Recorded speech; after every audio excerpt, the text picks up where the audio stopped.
So joining me now is the host of the Everton Business Matters and Talking the Blues podcast, Paul, otherwise known as the Esk. Paul, obviously CEO Denise Barrett-Baxendale's come out in the official announcement and said it's important that we drive maximum value from our commercial deals, which obviously as a supporter is great to hear. What were your initial thoughts and feelings when this deal was announced? First of all, morning, Max. Good to speak to you at last. It's interesting because it's been talked about for quite a long time. Hummel have a relationship with Fanatics. Fanatics have a manufacturing license with Hummel. So for probably the best part of 12 months, it's been thought that Hummel would eventually become our kit supplier because of that relationship with Fanatics. Mm-hmm. So my view is that that's actually a positive, because if Fanatics have a license to manufacture Hummel gear, that should make our stock and our supply situation much better than it's been previously. And I think it probably has implications for all of the overseas fans in particular. One would hope now that in America we'll have the ability to service that market properly, because, let's not beat around the bush. We haven't been able to do that previously. It's difficult now because we're going into a global recession, but nevertheless, there's still going to be people out there that want to buy Everton merchandise that haven't been able to do so previously. Mm-hmm. And I think that now we've got the opportunity to service that market. Yeah, definitely. And I mean, you'd like to think we've learned our lessons from previous deals with the likes of Nike from a few years ago. And I have seen several people come out and say that, it's much better to be Hummel's flagship brand, as it were, than it would be to be Nike or Adidas's 20th client. Would you agree with that?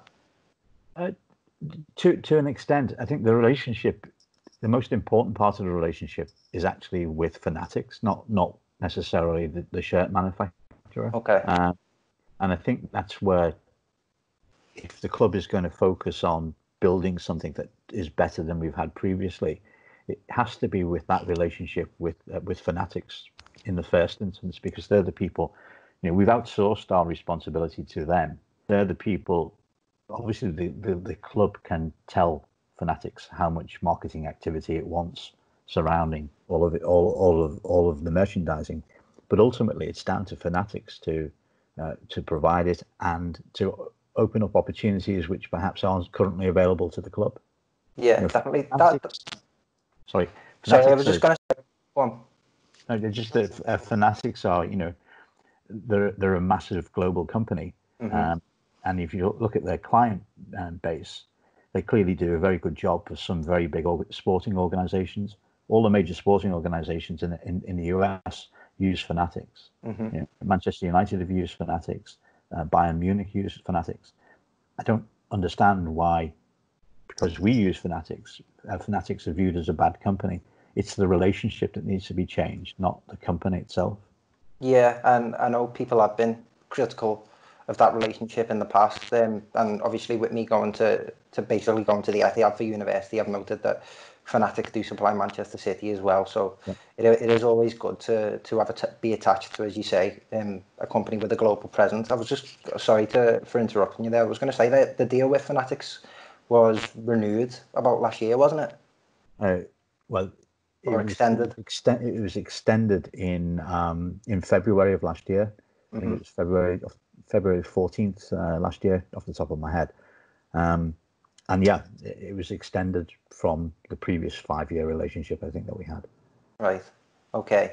And just to sort of to shift gears, and I mean, it is of course relative, and I think commercial deals like this are reflective of the brand value of a club.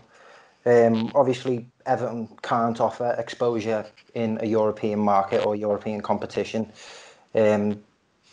Make no two ways about it. I hold Everton. I believe our competition should be the likes of Liverpool, who are supposedly getting Nike in as their main kit supplier for next season, whenever that starts. And then You know, he looks at the likes of Manchester United, who are making 75 million a year from Adidas, City, who are making 65 million a year from Puma, Chelsea around 60 million a year from Nike. Of course, as I say, it is all relative. How does this deal look in scale for our accounts? It's a small improvement on the previous deal. And I know it's been reported elsewhere that it's a doubling, but it's not a doubling. It's possibly a 20% improvement on what we had previously. Okay. So in terms of Everton's accounts, it doesn't make a huge amount of difference. It's nice to have. A couple of million extra is nice to have, but it doesn't materially shift us from where we were to the next stage. You know, if you look at sort of Tottenham would be the one that's closest to us. Obviously, Tottenham have had success in Europe in recent years, but Tottenham went from a £10 million deal to a £25 million deal. So there's a massive shift, 150% improvement. We've got nothing like that, and I suppose the interesting bit is if you look at, people will say, well, it's difficult to get large amounts because you're not in Europe, you don't have the profile that you think you might have or that you think that you deserve. I would throw a club like Southampton at you if you want to use that argument. Southampton has a lower profile than Everton, yet their commercial arrangements are almost identical to us. Okay. So part of it obviously is our profile and European competition and stuff. But I will go back to the point that some of it, at least, is the commercial abilities within the organization itself. And if you don't have the very best people, Everton have got very good people, but if you don't have the very best commercial people, you're not going to get the best commercial deals. That's a fact of life. Mm-hmm. It's not a personal observation about any individual. It's just a fact. Okay.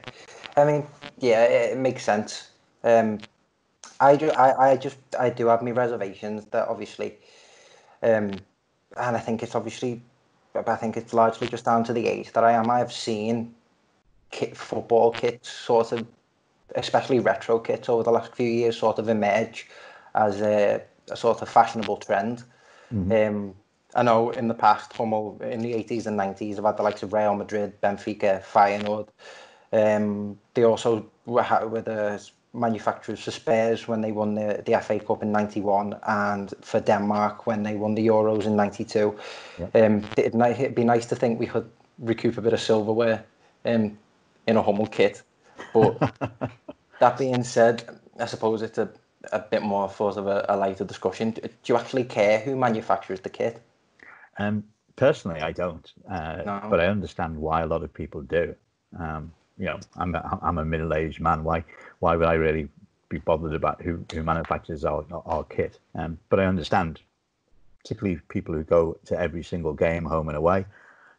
People in Merseyside who want to demonstrate the fact that they support the club will be wearing Everton kit in their normal day-to-day activities. So for them, it's very important. And funnily enough, I was having a conversation with somebody else earlier today. I think for Everton fans, the kit is more important than it is for most other clubs. I think we have a very strange relationship with our shirt, which is different from other clubs. So from that point of view, it's very important. For me personally, it's not, but I understand why it is for most. Yeah, I think that's a solid point to make. And what I did find interesting is a fact that I didn't actually know.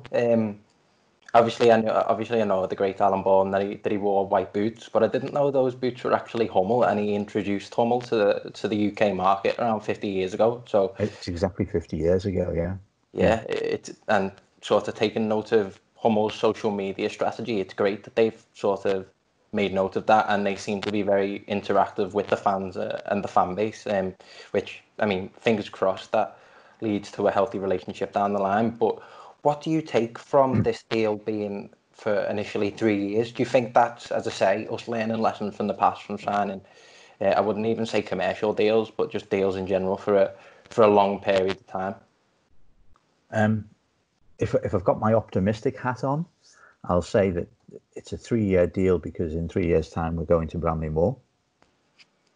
So it makes sense to tie in a deal for the period that we're still at Goodison, and then to have a superior deal, assuming that Bramley Moore happens. Mm-hmm. I have my reservations over whether Bramley Moore will happen or not, but that's not necessarily for this podcast. So I think it's been timed on the basis that the expectation is that we've got 3 years before we go to Bramley Moore. So therefore, let's do a 3-year deal. Probably also we feel that the club will feel that we should be in a better position in 3 years' time in terms of what we've achieved on the pitch. So if we do win some silverware in the next 3 years, if we do get into regular European competition, we'll be in a better position to negotiate a new deal at that point, rather than making it a sort of a 5-year deal or beyond. Because one would hope, especially if Ancelotti is still here in 3 years' time, that actually there is some silverware, and we are Champions League contenders. Yeah, most definitely. And I was going to say, do you think in around 3 years' time? I mean, obviously, I've heard wind on social media that obviously we've got Angry Birds there, and they're happy to extend, but we're in negotiations for other potential share partners. Do you think that's going to be a case of negotiating with Hummel, and then other potential suitors may be on the table after our signature, I suppose? Well, both. Obviously, the Sport Payser deal finishes at the end of this month, but also the Angry Birds deal finishes at the end of this month. Okay. So we're either gonna extend the Angry Birds deal or not. But if not, obviously we're going to have a new shirt sleeve sponsor. I don't think we're going to extend the Angry Birds deal, so I suspect we're going to have a new badge on the sleeve. Okay. Who that is, I don't know. I would think those deals are going to be relatively short-term deals, because the market at the moment, obviously with what's going on with COVID-19, and the anticipated global recession in front of us, it's going to be very difficult to achieve high figures on the sponsorship, both of the shirt and the shirt sleeve. The timing of this is really, it's not Everton's fault, but the timing is very unfortunate. So I would think that we would look to do a deal that has either a very short term, 12 months, or has a break clause after 12 months, and possibly in 12 months' time, both in terms of how the global economy is, but also in terms of where the club is. We're in a better position to do a better deal. Yeah, and I mean, again, I don't want to say typical Everton for having things impacting us beyond our control, but do you think that just adds increased importance on the fact that we must deliver on-field success to be in a better bargaining position for 3 years down the line? Yeah, very much so, because I think one of the impacts of COVID-19 is there's going to be less resources available to football than there has been in the past, because there's going to be less discretionary money floating around the global economy. And what money is available from sponsors and from commercial partners, they're going to want as much out of that money as they possibly can get. And that means there's going to be a concentration of resources with the most successful clubs. And if we're not a successful club over the next 3 years, we're going to find it even more difficult then to get new contracts, better contracts than we do now. At the moment, we can still sell potential. And I suspect one of the things that the club's been trying to do is sell the potential of having brands, having Ancelotti, having an expensive squad that is moving towards success. So we're selling a promise for the future, which has some value. If we don't deliver on that promise over the next 3 years, where do we go from there? I'd be interested to find out from you. Obviously, we've just discussed the figure of the deal itself, and when compared to other Premier League clubs, as you say, like Southampton and Tottenham, even though Tottenham have seen a major increase. Everton are renowned for having their match day, the ticketing prices for being, considerably low compared to other competitors. As I say, I suppose that does put increased importance on these commercial deals and driving, as Denise Barrett-Baxendale says, the maximum revenue that we can from these deals. How do you think that's going to impact ticketing, say, down the line with the onset of a recession? Well, I think the club have made it very clear that affordability is a big part of the overall strategy in terms of selling tickets. So selling as many season tickets as we possibly can makes sense because it guarantees a certain amount of income. So on one front, it's good. On the other front, it's not as good as it could be because obviously if you buy a season ticket, the price of a ticket per game is much less than it would be if you bought a ticket game after game after game, if you understand what I mean. So, for example, one of the reasons why Liverpool have massive amount of match day revenue compared to us is that they limit the number of season tickets, 25,000 season tickets, in a 54,000 seat stadium. They also have a lot of premium seating, which we don't have. But we max out, so we have 32,000 season tickets, many of which are either junior tickets or senior tickets. So that they're sold at a discount, and that really impacts our ability to generate revenue. I did a study a little while ago. We generate about £18 per spectator per game, and that puts us fairly low down in the Premier League if you did a league table of that, and that's compared to over £50 at Liverpool, over £60 at sort of Chelsea and Arsenal, for example. Now, a lot of people will say, well, the circumstances that Everton find themselves in, and our fan base in particular, affordability is a big issue. Well, it is, but also we want to be competitive. Yeah, you can't be both affordable and competitive. I don't think, anyway, unless you're very lucky. Yeah, I'd agree 100%. It's the dichotomy of the game, isn't it? Really. Yeah. I suppose it's what side of the fence that you sit on, but I just want to see this football club be competitive again. If by all means, if that means boosting prices, and increasing all round revenue, then so be it. But the fact that I'm 21 years old and I've not seen us lift a piece of silverware, it really does grind my gears, especially when there's like the anniversary of the 95 FA Cup the other day as well. But well, I was at that game and celebrated like everybody else in '95. If you'd have told me then that I'd be sitting here in 25 years' time and we still hadn't won anything since then, I wouldn't have been a soul that would have believed you. I think Alan Myers put out on Twitter the other day, in our existence before then, we were averaging a trophy like every 7 years. Honestly, it is insane. And as I say, I'll take us lifting a piece of silverware in any sponsor, but if it's Hummel, so be it. Right, and just a funny one. I thought I'd end on, right. Obviously, I think I've read one of the links that Everton put out there about Hummel, sort of basically like a fact file on the company.